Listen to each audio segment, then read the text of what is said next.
En Afrique du Sud, au début des années 90, au milieu des montagnes de la province de Northern Cape, il existe un endroit mystérieux, redouté par les plongeurs, le Bosmangat, ou Bushman Hole, un gouffre rempli d'eau douce, l'un des plus profonds du monde, atteignant plus de 280 mètres de profondeur.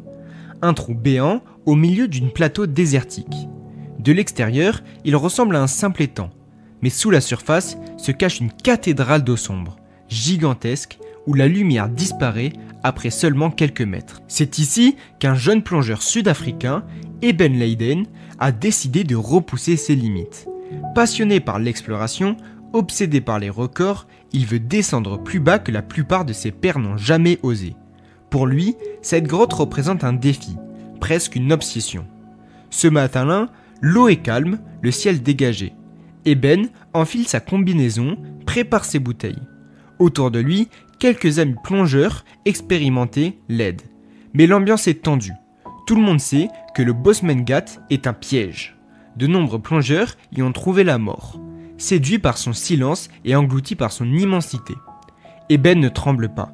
Il ajuste son masque, vérifie ses détendeurs et il se laisse glisser dans l'eau sombre.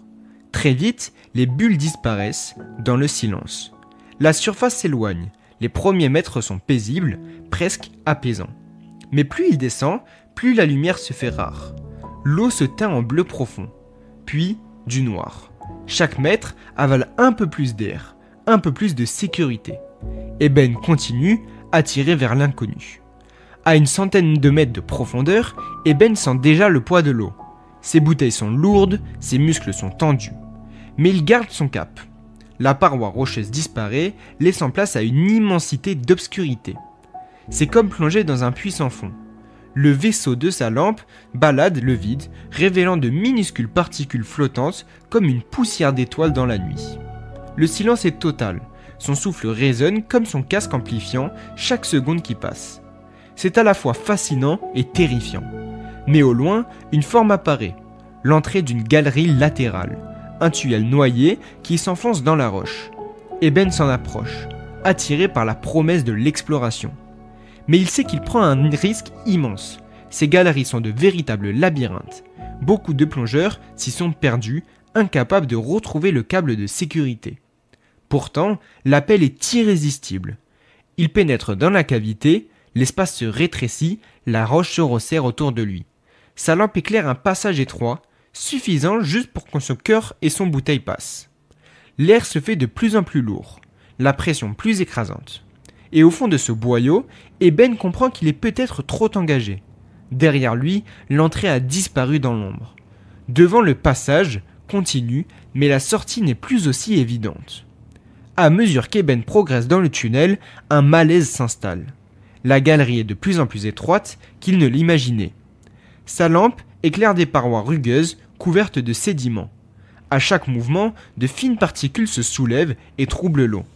Rapidement, la visibilité chute. Le faisceau lumineux se heurte à un nuage opaque. C'est comme plonger dans du brouillard. Eben respire plus vite. Son souffle, d'abord régulier, devient précipité. Le temps s'accélère, il se retourne, tente de retrouver l'entrée. Mais, derrière lui, ce n'est plus qu'un mur de particules impénétrable. Plus aucun repère. Le fil d'Ariane, ce câble de sécurité qui aurait dû le guider, n'est plus dans son champ de vision. Il tend la main, cherche un contact avec la roche, un signe de direction. Mais chaque geste ne fait qu'agiter encore plus de sentiments. Le noir se transforme en voile blanc épais. C'est l'un des cauchemars des profondeurs de grottes, être aveuglé par sa propre présence. Eben s'arrête quelques secondes. Il sait qu'il doit se calmer.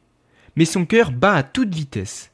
Son manomètre indique que l'air s'épuise de plus en plus vite qu'il ne devrait. À 120 mètres de profondeur sous terre, dans un boyau étroit, chaque seconde de panique réduit ses chances de survie. Il décide de reculer, de retrouver le chemin inverse, mais chaque tentative semble l'enfoncer davantage. Ses palmes effleurent la paroi, soulèvent encore plus de sédiments. Il ne distingue plus le haut du bas. L'eau trouble a tout avalé. C'est un désordre total. Le souffle d'Eben résonne dans son casque comme un tambour affolé. Inspirez, expirez, inspirez. Mais l'air se raréfie. le manomètre plonge vers une zone rouge. Il le regarde, incrédule. Le temps file trop vite. Son cerveau, privé d'oxygène, commence à se brouiller. Des idées incohérentes se mélangent. Sortir, rester, tout lâcher.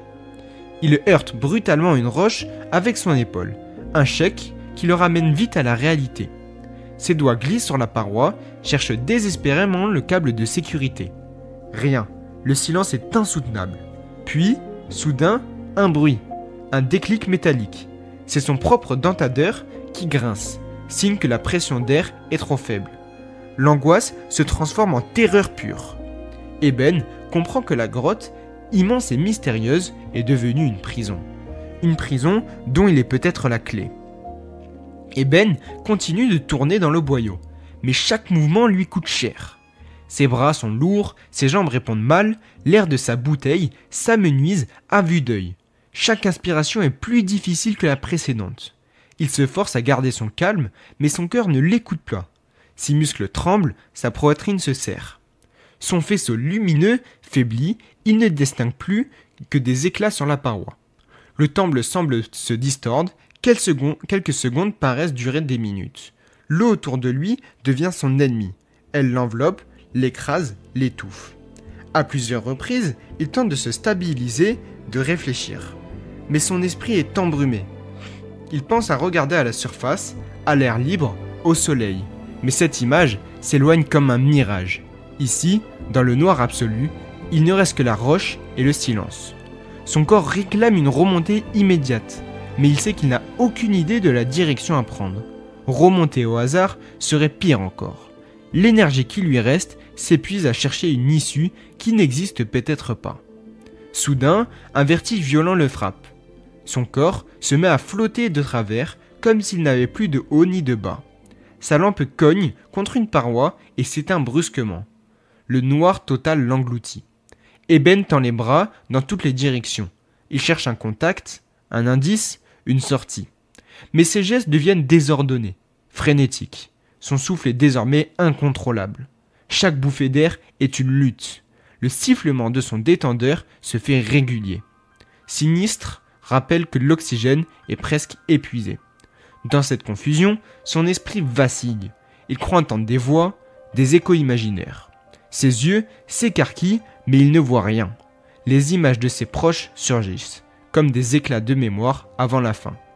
Son corps s'agite encore quelques secondes, frappant les parois, mais l'énergie s'effondre. Ses mouvements ralentissent, son souffle devient un râle étouffé. Dans l'obscurité absolue du Bosmengat, Eben est en train de perdre le combat. Si vous avez aimé l'histoire, n'hésitez pas à vous abonner. Je publie 2 vidéos par jour sur la plongée. Donc si vous aimez les vidéos d'histoire de plongée, n'hésitez pas à regarder mes autres vidéos. Merci.